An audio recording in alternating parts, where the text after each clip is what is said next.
मित्रों नमस्कार। Parameter of law channel पर मैं आपका मित्र रिटायर्ड जज अशोक शर्मा आपका हार्दिक अभिनंदन करता हूं। आज मैं एक मोटिवेशनल वीडियो इस बारे में बनाने जा रहा हूं कि व्यक्ति जिंदगी का यथार्थ जानता है, सत्य क्या है आप सब जानते हैं, लेकिन भूल जाते हैं, मोह माया में लग जाते हैं।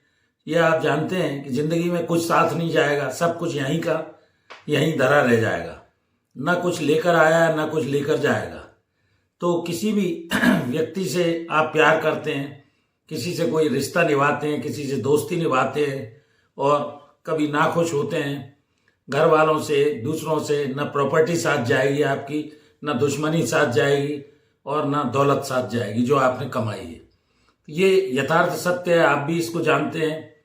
एक मैंने पुस्तक पढ़ी थी जिसमें कहा गया था कि दिन में 2 या 3 बार आप शमशान के बगल से निकलिए और ये ध्यान रखिए कि आपको भी यहीं आना है। 2 बोरी राख में आप कन्वर्ट अंत में हो जाएंगे। तो कमाल की ये बात है कि इंसान ये सब जानने के बाद भी रिश्तों की कीमत को नहीं समझता और ना समझना चाहता है। भीड़ में, प्यार में, उसके गणित में लगा रहता है जिंदगी भर। आप उसका हिसाब किताब करता रहता है, दुश्मनों को गिनता रहता है, प्रॉपर्टी बनाता रहता है, मेहनत लगन से परिश्रम से कमाता है और सारा पैसा कमाने के बाद अंत में वो बुढ़ापे में दुखी होता है क्योंकि उसका स्वास्थ्य साथ नहीं देता है। रुपया पैसा कमाइए, मैं ये नहीं कहता ये जिंदगी की दौड़ है, अन्यथा आप पीछे रह जाएंगे।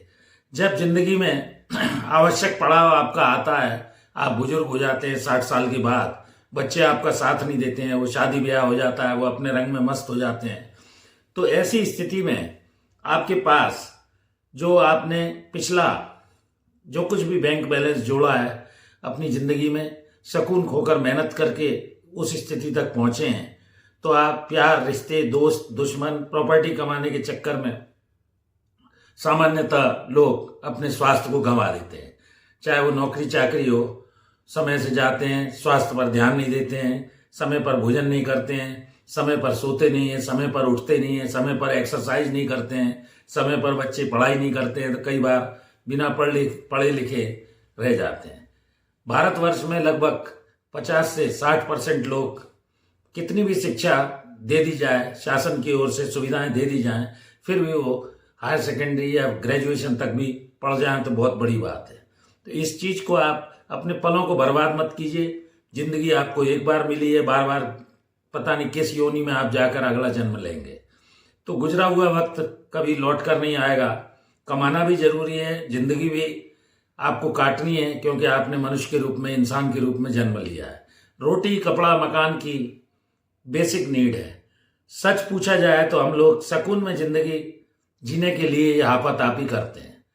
मोटा खाइए, मोटा पहनिए, मोटा ओढ़िए, जैसा पुराने लोग करते हैं। बचत कीजिए, लेकिन कर्म पर पूर्ण फोकस रखिए। विद्यार्थी हैं तो पढ़ाई कीजिए, व्यापारी हैं तो अपने व्यवसाय को अच्छे से चलाइए, नौकरी चाकरी है, जो भी आपको काम मिला है, सौंपा गया है, उसको बड़ी लगन से कीजिए। लेकिन सबसे पहले आप अपनी दिनचर्या को व्यवस्थित कीजिए। मेरा यह व्यक्तिगत सुझाव है।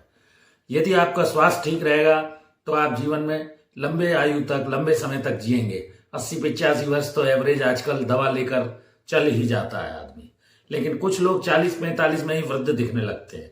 उसका कारण यह है कि कमाने के पीछे वो भूत बनकर दिन भर अपने स्वास्थ्य पर कोई ध्यान नहीं देते हैं। कभी खाया, कभी उठे, कभी बैठे, कभी सोए, तो इससे स्वास्थ्य खराब होता है। सुकून से जिंदगी जीने के लिए आप धन अवश्य इकट्ठा कीजिए, कर्म कीजिए, मेहनत कीजिए, ईमानदारी से कमाइए।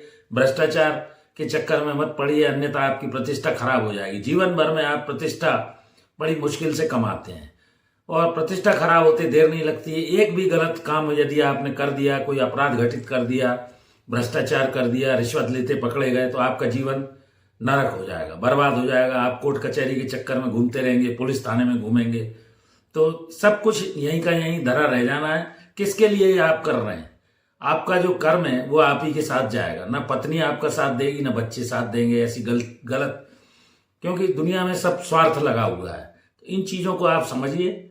और मेरा कहने का अभिप्राय कुल मिलाकर यही है कि आप सब जानते हैं, लेकिन कुछ लोग ये सब जानते हुए कि सब यहीं का यहीं रखा रह जाएगा और जिंदगी की आपातापी में अपना जीवन व्यर्थ नष्ट कर रहे हैं। जो आज का समय है, पल है, उसको एंजॉय कीजिए, मेहनत कीजिए, जो भी काम सौंपा गया है उसे समय से कीजिए।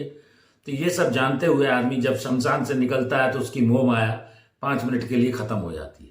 जैसे ही वो घर पर आता है, अपने काम पर जाता है, फिर उसमें लग जाता है। लगना भी आवश्यक है, अन्यथा वो करेगा क्या जिंदगी में। लेकिन जिंदगी में हौसले रखिए, पड़ाव समय से आता है, धीरे धीरे धन इकट्ठा होता है, धीरे धीरे रास्ता तय होता है, ये आप सब जानते हैं।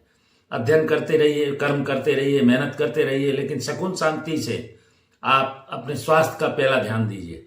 काया की निरोगी काया जो है, यदि आपका स्वास्थ्य ठीक रहेगा, आप हर काम जीवन में कर्म अच्छा करेंगे, धन भी कमाएंगे, पुण्य भी कीजिए। 10% कम से कम आप अपने कमाए हुए धन का अपने पूजा पाठ या धर्म में अवश्य लगाइए और सुकून से जिंदगी को जीने का प्रयास कीजिए।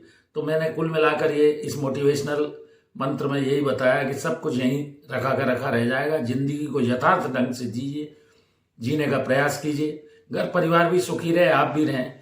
एक टाइम मैनेजमेंट फिक्स कर लीजिए, कितने बजे सोना है, कितने बजे उठना है, कितने बजे आपको क्या काम करना है।